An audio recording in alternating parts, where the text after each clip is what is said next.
ನಮಸ್ಕಾರ ವಿದ್ಯಾರ್ಥಿಗಳೇ, ಕಳೆದ ವಿಡಿಯೋದಲ್ಲಿ ನಾವು ಡಾಲ್ಟನ್ನ ಪರಮಾಣು ಮಾದರಿಯ ಬಗ್ಗೆ ಅಭ್ಯಾಸವನ್ನು ಮಾಡಿದ್ದೇವೆ.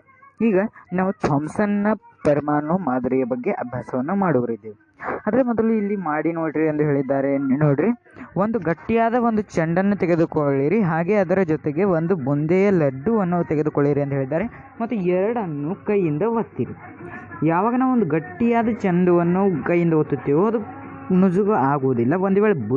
ಆದರೆ ಒಂದು ವೇಳೆ ನಾವು ಬುಂದಿಯ ಲಡ್ಡುವನ್ನು ಹಾಗೆ ಮಾಡಿದರೆ ಅದು ನುಜುಗು ಆಗುವುದು, ಏಕೆಂದರೆ ಅದು ಅಷ್ಟು ಗಟ್ಟಿಯಾಗಿ ಇರುವುದಿಲ್ಲ.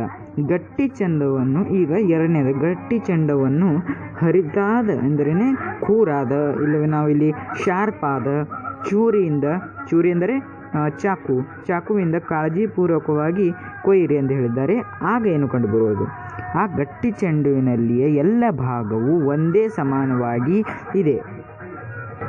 ಆದರೆ ಬುಂದೆ ಲಡ್ಡುಗಳಲ್ಲಿ ಹಾಗೆ ನೋಡಿದರೆ ಅಲ್ಲಿ ಒಂದೇ ಸಮಾನ ಅಲ್ಲದಾಗಿದ್ದರೆ ಅಲ್ಲಿಯ ಸಣ್ಣ ಸಣ್ಣ ಬುಂದೆಯ ಕಾಳುಗಳಿಂದ ಅದು ತಯಾರಾಗಿದ್ದು ನಮಗೆ ಅಲ್ಲಿ ಕಂಡುಬರುತ್ತದೆ.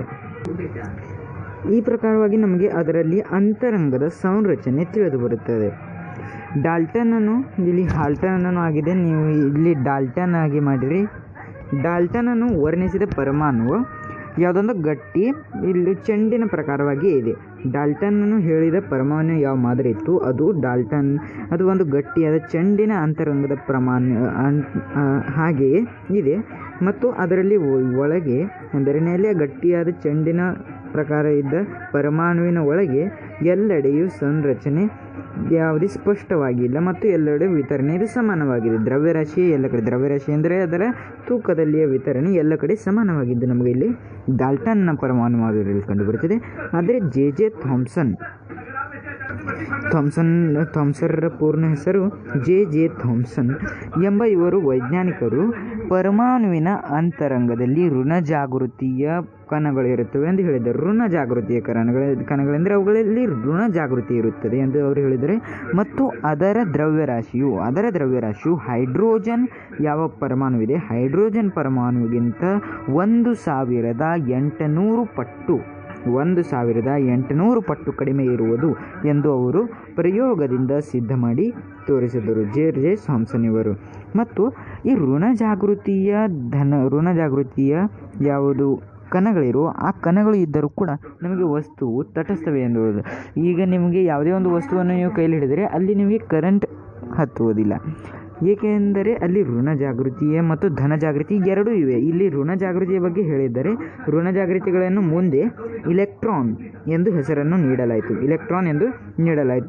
ಈ ಇಲೆಕ್ಟ್ರಾನ್ಗಳು ಇದ್ದರೂ ಕೂಡ ವಸ್ತುವು ತಟಸ್ಥವಿರುತ್ತದೆ ವಿದ್ಯುತ್ ದೃಷ್ಟಿಯಿಂದ, ಏಕೆಂದರೆ ಅಲ್ಲಿ ಧನಜಾಗೃತಿಯ ಪ್ರೋಟಾನ್ಗಳು ಕೂಡ ಇರುತ್ತವೆ. ಧನಜಾಗೃತಿಯ ಕಣಗಳಿಗೆ ಪ್ರೋಟಾನ್ಗಳು ಎನ್ನುತ್ತಾರೆ ಮತ್ತು ಋಣಜಾಗೃತಿಯ ಕಣಗಳಿಗೆ ಇಲೆಕ್ಟ್ರಾನ್ಗಳು ಎಂದು ಅನ್ನುತ್ತಾರೆ. ಈ ಪದ್ಧತಿಯ ಮಾದರಿಯನ್ನು ಜೆ ಥಾಮ್ಸನ್ ಇವರು ತೋರಿಸುವ ಸಲುವಾಗಿ ಪ್ಲಮ್ ಪುಡಿಂಗ್ ಇದು ಒಂದು ಪದಾರ್ಥವಿದೆ. ಈ ಪದಾರ್ಥ ಕ್ರಿಸ್ಮಸ್ದ ವೇಳೆಯಲ್ಲಿ ಮಾಡಲಾಗುತ್ತದೆ. ಆ ಪ್ಲಮ್ ಪುಡಿಂಗಿಂದ ಪ್ರಕಾರವೇ ಪರಮಾಣು ಇರುವುದು ಎಂದು ಅವರು ಹೇಳಿದ್ದರು. ಅವರ ಸಂರಚನೆ ಇದು ಇದೆ ನೋಡ್ರಿ, ಪ್ಲಮ್ ಪುಡಿಂಗ್ ಪ್ರತಿಕೃತಿ. ಇಲ್ಲಿ ಅವರ ಸಂರಚನೆ ಇದೆ ಅವರ ಸಂರಚನೆ. ಮತ್ತು ಇವರು ಜೆ ಥಾಮ್ಸನ್ ಅವರ ಪ್ರತಿಕೃತಿಯಾಗಿ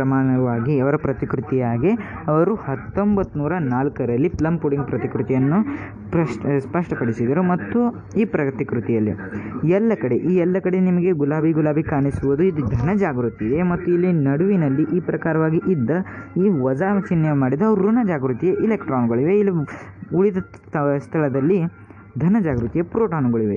ಈ ಋಣಜಾಗೃತಿಯ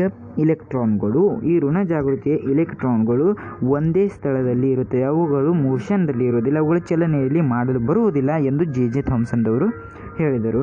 ಮತ್ತು ಈ ಋಣಜಾಗೃತಿಯ ಒಟ್ಟು ಎಷ್ಟು ಇಲೆಕ್ಟ್ರಾನ್ಗಳಿರುವ ಅವುಗಳ ಎಷ್ಟು ಋಣಜಾಗೃತಿ ಇರುವುದು ಅಷ್ಟೇ ಧನಜಾಗೃತಿ ಈ ಪ್ರೋಟಾನ್ಗಳದ್ದು ಕೂಡ ಇರುವುದು ಎಂದು ಹೇಳಿದರು. ಮತ್ತು ಇದರ ಕಾರಣವಾಗಿಯೇ ವಸ್ತುವು ವಿದ್ಯುತ್ ದೃಷ್ಟಿಯಿಂದ ತಟಸ್ಥ ಆಗಿರುತ್ತದೆ ಎಂದು ಅವರು ಹೇಳಿದರು. ಎಷ್ಟು ಧನಜಾಗೃತಿ ಇರುವುದು ಅಷ್ಟೇ ಧನಜಾಗೃತಿ ಇರುವುದು, ಅದರ ಸಲುವಾಗಿ ವಸ್ತುವು ವಿದ್ಯುತ್ ದೃಷ್ಟಿಯಿಂದ ತಟಸ್ಥವಾಗಿರುವುದು ಎಂದು ಅವರು ಹೇಳಿದರು. ಇಲ್ಲಿ ಸ್ವಲ್ಪ ಆಲೋಚಿಸಿರಿ ಎಂದು ಹೇಳಿದ್ದಾರೆ. ಥಾಮ್ಸನ್ನ ಪ್ರತಿಕೃತಿಗನುಸಾರವಾಗಿ ಪರಮಾಣುವಿನಲ್ಲಿಯ ದ್ರವ್ಯರಾಶಿಯ ವಿತರಣೆಯು ಹೇಗೆ ಇರುವುದು? ಅಲ್ಲಿ ದ್ರವ್ಯರಾಶಿಯ ವಿತರಣೆಯು ಸಮಾನವಾಗಿರುವುದಿಲ್ಲ, ಏಕೆಂದರೆ ಅವರ ನಿಯಮಕ್ಕನುಸಾರವಾಗಿ ಹೈಡ್ರೋಜನ್ ಅಣುವಿನಿಗಿಂತ 1800 ಪಟ್ಟು ಕಡಿಮೆ ದ್ರವ್ಯರಾಶಿ ಇಲೆಕ್ಟ್ರಾನ್ಗಳಿರುತ್ತವೆ. ಆದರೆ ಪ್ರೋಟಾನ್ಗಳ ದ್ರವ್ಯರಾಶಿ ಹೆಚ್ಚು ಇರುವುದು ಎಂದರೇನೆ ಅದು ಎಲ್ಲೆಡೆ ಸಮಾನವಾಗಿಲ್ಲ. ಒಂದೆರಡು ಇಲೆಕ್ಟ್ರಾನ್ಗಳು ಒಂದೆರಡು ಪ್ರೋಟಾನ್ಗಳು ಇದ್ದ ಕಾರಣ ಅಲ್ಲಿ ಇಲೆಕ್ಟ್ರಾನ್ಗಳ ದ್ರವ್ಯರಾಶಿ ಕಡಿಮೆ ಮತ್ತು ಪ್ರೋಟಾನ್ಗಳ ದ್ರವ್ಯರಾಶಿ ಹೆಚ್ಚು. ಈ ಪ್ರಕಾರವಾಗಿ ಅಲ್ಲಿ ಸಮಾನ ದ್ರವ್ಯರಾಶಿಯು ನಮಗೆ ಕಂಡು ಬರುವುದಿಲ್ಲ.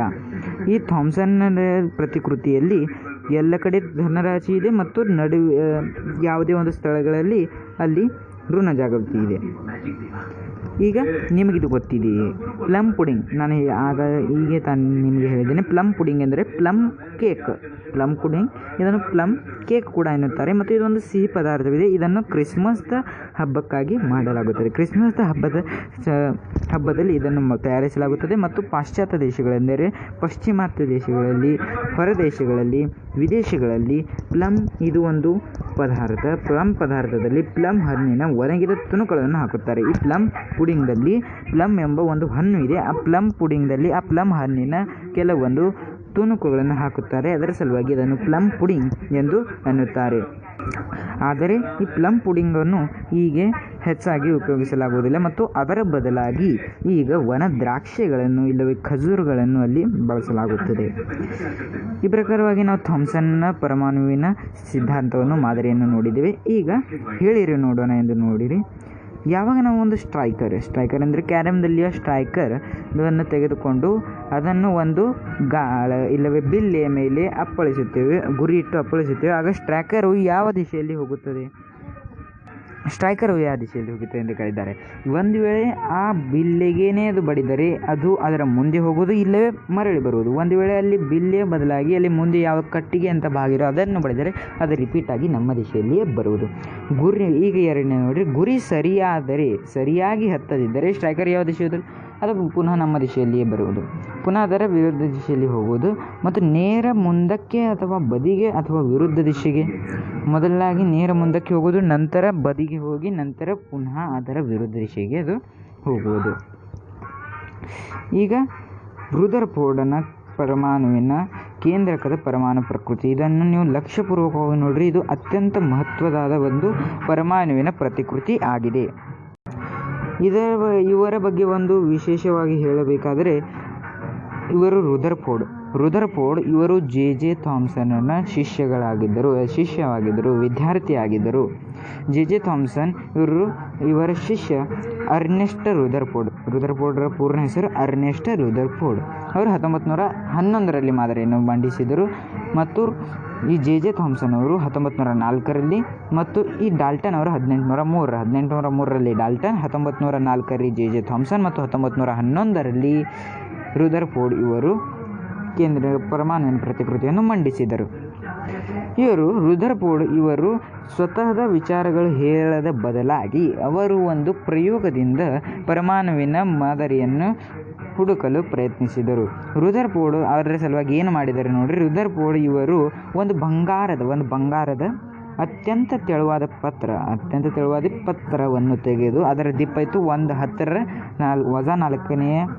ಮಿಲಿಮೀಟರ್, 10⁻⁴ ಮಿಲಿಮೀಟರ್, 10⁻⁻⁴ ಮಿಲಿಮೀಟರ್ ತೆಗೆದುಕೊಂಡು ಅದರ ಮೇಲೆ ಕಿರಣೋತ್ಸರ್ಜಕ ಮೂಲ ವಸ್ತುಗಳಿಂದ, ಕಿರಣೋತ್ಸರ್ಜಕ ಯಾವ ಕಿರಣಗಳನ್ನು ಉತ್ಸರ್ಜಿತ ಮಾಡುತ್ತವೆ ಆ ಕಿರಣಗಳು ಅಲ್ಫಾ, ಬೀಟಾ, ಗ್ಯಾಮಾ ಈ ಪ್ರಕಾರವಾಗಿ ಅವುಗಳ ಕಿರಣಗಳಿರ್ತವೆ. ಅವುಗಳ ಬಗ್ಗೆ ನಾವು ಮುಂದಿನ ಈತೆಗಳಲ್ಲಿ ಅಭ್ಯಾಸ ಮಾಡುವ.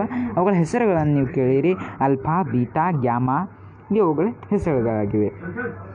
ಅದರಲ್ಲಿ ಈ ರುದರ್ಫೋರ್ಡ್ ಇವರು ಇದು ಅಲ್ಫಾ ಚಿಹ್ನೆ ಇದೆ ನೋಡ್ರಿ, ಇದು ಅಲ್ಫಾ ಚಿಹ್ನೆವಿದೆ. ಅಲ್ಫಾ ಕಣಗಳ ಎಸೆತ ಮಾಡಿದರು. ಮೂಲ ವಸ್ತುವಿನ ಕಿರಣೋತ್ಸರ್ಜಕ ವಸ್ತುಗಳಿಂದ ಅವರು ಅಲ್ಫಾ ಕಣಗಳ ಎಸೆತ ಮಾಡಿದರು ಆ ಬಂಗಾರದ ತಂತಿಯ ಮೇಲೆ. ಆ ಬಂಗಾರದ ಅತಿ ತೆಳುವಾದ ಒಂದು ಪತ್ರವಿತ್ತು, ಅದರ ಮೇಲಿನ ಅವರು ಅಲ್ಫಾ ಕಣಗಳ ಎಸೆತವನ್ನು ಮಾಡಿದ ನಂತರ ಅವರು ಅದರ ನಿರೀಕ್ಷಣೆಯನ್ನು ಮಾಡಿದರು. ಮತ್ತು ಅದರ ಬದಿಯಲ್ಲಿ ಒಂದು ದೀಪ್ತಶೀಲ ಪರದೆಯನ್ನು ಹಚ್ಚಿದರು. ಈ ಪ್ರಕಾರವಾಗಿ ದೀಪ್ತಶೀಲ ಪರದೆ, ಇಲ್ಲಿ ಬಂಗಾರದ ತಂತಿ, ಇದು ರೇಡಿಯೋ ಕಣ ಉತ್ಸರ್ಜಕ ಮತ್ತು ಇದು ದೀಪ್ತಶೀಲ. ಒಂದು ವೇಳೆ ಇದರ ಮೇಲೆ ಯಾವುದೇ ಕಣಗಳು ಬಿಟ್ಟರೆ ಅವು ಅಲ್ಲಿ ಚಮಕಾಯಿಸುತ್ತವೆ ಎಂದರೆ ಪ್ರಕಾಶಿತವಾಗಿರುತ್ತವೆ.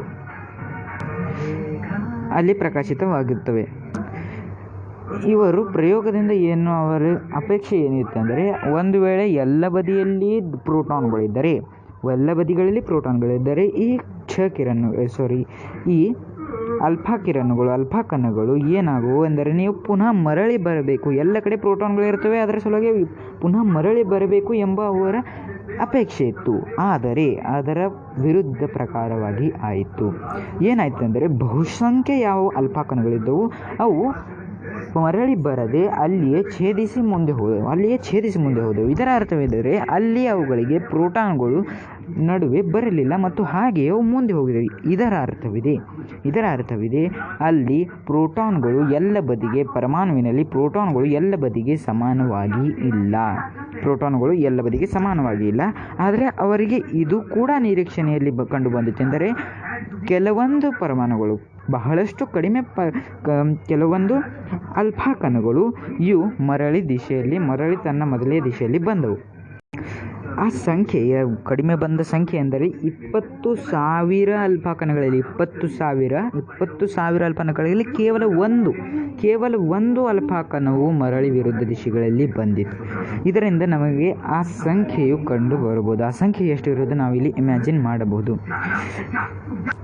ಈ ಪ್ರಕಾರದ ಅವರು ಪ್ರಯೋಗದಿಂದ ಮುಂದಿನ ನಿರೀಕ್ಷಣೆಯಿಂದ ಅವರು ಸ್ವತಃದ ಒಂದು ಪರಮಾಣುವಿನ ಪ್ರತಿಕೃತಿಯನ್ನು ತಯಾರಿಸಿದರು. ಅದು ಇಲ್ಲಿದೆ ನೋಡ್ರಿ. ಇವರು ಅರ್ನೆಸ್ಟ್ ರದರ್ಫೋರ್ಡ್ ಮತ್ತು ಇದು ಅವರ ಮಾದರಿ. ಅವರ ಪ್ರಕಾರವಾಗಿ ಈ ಪರಮಾಣುವಿನಲ್ಲಿ ಎಲ್ಲದ ನಡುವಿನ ಭಾಗದಲ್ಲಿ ಪ್ರೋಟಾನ್ಗಳಿವೆ ಮತ್ತು ಅದರ ಬದಿಯಲ್ಲಿ ಈ ಪ್ರಕಾರವಾಗಿ ಜಡವಾದ ಎಂದರೆ ಅವುಗಳ ಮೋಷನ್ ಆಗಲಾರದೆ ಚಲನೆ ಆಗಲಾರದ ಹಾಗೆ ಇವು ಇಲೆಕ್ಟ್ರಾನ್ಗಳು ಇಲ್ಲಿ ಇವೆ. ಮತ್ತು ಎಲ್ಲಿ ಈ ಇಲೆಕ್ಟ್ರಾನ್ಗಳಿವೆ ಅಲ್ಲಿ ಅದು ಅಲ್ಫಾ ಕಿರಣಗಳು ಹಾಗೆ ಮುಂದೆ ಹೋಗಿದ್ದೇವೆ ಮತ್ತು ಈ ಯಾವುದೇ ಒಂದು ಅಲ್ಫಾ ಕಿರಣಗಳು ಒಂದು ವೇಳೆ ಈ ಪ್ರೋಟಾನ್ಗೆ ಹಚ್ಚಿದರೆ ಅವು ಪುನಃ ಅಲ್ಲಿ ಮರಳಿ ಬಂದಿದ್ದವೆ ಎಂದು ಹೇಳಿದ್ದಾರೆ. ಒಂದು ಸ್ವಲ್ಪ ಹತ್ತಿದರೆ ಅದು ಸ್ವಲ್ಪ ಹೀಗೆ ಹೋಗಿರು, ಪೂರ್ಣ ಹತ್ತಿದರೆ ಪೂರ್ಣ ಹಿಂದೆ, ಒಂದು ವೇಳೆ ಇಷ್ಟೇ ಪ್ರಕಾರ ಹತ್ತಿರ ಈ ಪ್ರಕಾರವಾಗಿ ಅವುಗಳ ಸರಿತ ಆಗಿರಬಹುದು ಎಂದು ಅವರು ಊಹಿಸಿದ್ದಾರೆ. ಮತ್ತು ಅವರು ಈ ಪ್ರಕಾರವಾಗಿ ಅವರ ಪರಮಾಣುವಿನ ಮಾದರಿಯನ್ನು ಸ್ಪಷ್ಟಪಡಿಸಿದ್ದಾರೆ. ಥಾಮ್ಸನ್ನ ಅನುಸಾರವಾಗಿ ಈ ಪ್ರೋಟಾನ್ಗಳು ಎಲ್ಲ ಬದಿಗಳಿವೆ, ಒಂದೇ ಬದಿಯಲ್ಲಿ ಇಲ್ಲ ಎಂದು ಅವರೇ ಆಗಿತ್ತು. ಮತ್ತು ಇಲ್ಲಿ ಕೂಡ ಇಲೆಕ್ಟ್ರಾನ್ಗಳು ಒಂದೇ ಜಡಿತವಾಗಿವೆ, ಅಲ್ಲಿ ಕೂಡ ಇಲೆಕ್ಟ್ರಾನ್ಗಳು ಎಂದರೆ ಥಾಮ್ಸನ್ದಲ್ಲಿಯೂ ಕೂಡ ಇಲೆಕ್ಟ್ರಾನ್ಗಳು ಒಂದೇ ಭಾಗದಲ್ಲಿ ಜಡಿತವಾಗಿವೆ. ಈಗ ಮುಂದೆ ನೋಡ್ರಿ, ಪರಮಾಣುವಿನ ಕೇಂದ್ರದಲ್ಲಿ ಧನ ಜಾಗೃತಿಯ ಕೇಂದ್ರಕ ಇರುತ್ತದೆ ಎಂದು ನಾವು ಹೀಗೆ ನೋಡಿದ್ದೇವೆ. ಮತ್ತು ಕೇಂದ್ರದಲ್ಲಿಯೇ ಒಟ್ಟು ದ್ರವ್ಯರಾಶಿ ಪರಮಾಣುವಿನಷ್ಟು ಒಂದುಗೂಡಿರುತ್ತದೆ. ಏಕೆಂದರೆ ಪರಮಾಣುವಿನಲ್ಲಿಯೇ ಯಾವ ಇಲೆಕ್ಟ್ರಾನ್ಗಳು ಇರೋ ಅವುಗಳ ದ್ರವ್ಯರಾಶಿಯೇ ಕಡಿಮೆ ಇರುವುದು ಮತ್ತು ಧನ ಪ್ರೋಟಾನ್ಗಳ ದ್ರವ್ಯರಾಶಿ ಹೆಚ್ಚಿರುವುದು ಮತ್ತು ನಡುವೆ ಇದ್ದರೆ ಮಧ್ಯಭಾಗದಲ್ಲಿರುವುದರಿಂದ ಪರಮಾಣುವಿನ ಕೇಂದ್ರಕದಲ್ಲಿ ಅಲ್ಲಿ ಹೆಚ್ಚಾನೆಚ್ಚು ದ್ರವ್ಯರಾಶಿ ಒಂದುಗೂಡಿರುತ್ತದೆ. ಎಂದರೆ ಹೆಚ್ಚಾನೆಚ್ಚು ಅನ್ನೋರಿಗೆ ಎಲ್ಲವೂ ಅಂದರೂ ಕೂಡ ಏನೂ ಆಗುವುದಿಲ್ಲ, ಎಲ್ಲವೂ ದ್ರವ್ಯರಾಶಿ ನಡುವೆ ಕೇಂದ್ರಕದಲ್ಲಿ ಇರುವುದು. ಕೇಂದ್ರಕ ಏನೇನು ನೋಡ್ರಿ, ಇಲ್ಲಿ ಕೇಂದ್ರಕವೆಂದರೆ ಈ ಪ್ರೋಟಾನ್ಗಳಿವೆ, ಈ ಪ್ರೋಟಾನ್ಗಳಲ್ಲಿ ಯಾವ ಭಾಗದಲ್ಲಿವೆ ಅದೇ ಕೇಂದ್ರಕ ಅಲ್ಲಿ ವಾಗಿದೆ. ಈ ಎಲ್ಲ ಇಲೆಕ್ಟ್ರಾನ್ಗಳು ಮೇಲೆ ಧ್ರುವಣ ಜಾಗೃತಿ ಇರುತ್ತದೆ ಎಂಬುದು ನಾವು ನೋಡಿದೆ. ಮತ್ತು ಕೇಂದ್ರಕದ ಸುತ್ತ ಇಲೆಕ್ಟ್ರಾನ್ಗಳು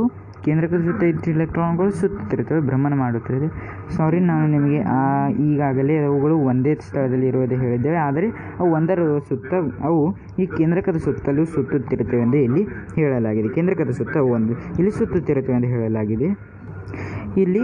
ಮತ್ತು ಇಲೆಕ್ಟ್ರಾನ್ಗಳ ಸಂಖ್ಯೆ ಮತ್ತು ಪ್ರೋಟಾನ್ಗಳ ಸಂಖ್ಯೆಯು ಸಮಾನವಾಗಿದ್ದರೆ ಅಂದರೆ ವಸ್ತುವು ಇಲೆಕ್ಟ್ರಾನ್ ದೃಷ್ಟಿಯಿಂದ ಎಂದರೆ ವಿದ್ಯುತ್ ದೃಷ್ಟಿಯಿಂದ ಅಲ್ಲಿ ತಟಸ್ಥವಿರುತ್ತದೆ ಎಂದು ಹೇಳಲಾಗಿದೆ. ಮತ್ತು ಪರಿಭ್ರಮಣ ಮಾಡುವ ಇಲೆಕ್ಟ್ರಾನ್ ಮತ್ತು ಪರಮಾಣು ಕೇಂದ್ರದ ಇವುಗಳಲ್ಲಿ ಪೊಳ್ಳು ಭಾಗವಿರುತ್ತದೆ, ಎಂದರೆ ಅಲ್ಲಿ ಯಾವುದೇ ಪ್ರಕಾರದ ಯಾವುದೇ ವಸ್ತು ಅಲ್ಲಿ ಇರುವುದಿಲ್ಲ. ಈ ಪ್ರಕಾರವಾಗಿ ನಾವು ಅರ್ನೆಸ್ಟ್ ರದರ್ಫೋರ್ಡ್ ಹಾಗೂ ಜೆ ಥಾಮ್ಸನ್ ಇವರ ಪರಮಾಣು ಪ್ರತಿಕೃತಿಯನ್ನು ನೋಡಿದ್ದೇವೆ. ಮುಂದಿನ ವಿಡಿಯೋದಲ್ಲಿ ನಾವು ರದರ್ಫೋರ್ಡ್ ಇವರ ಪರಮಾಣು ಪ್ರತಿಕೃತಿಯಲ್ಲಿ ಯಾವ ಕಡಿಮೆತನಗಳಿದ್ದವು ಎಂಬುದನ್ನು ನೋಡುವ ಮತ್ತು ಬೋರ್ಸ್ ಇವರ ಪ್ರತಿಕೃತಿಯನ್ನು ನೋಡುವ. ಅಲ್ಲಿಯವರೆಗೆ ನೀವು ಅಭ್ಯಾಸವನ್ನು ಮಾಡಿರಿ.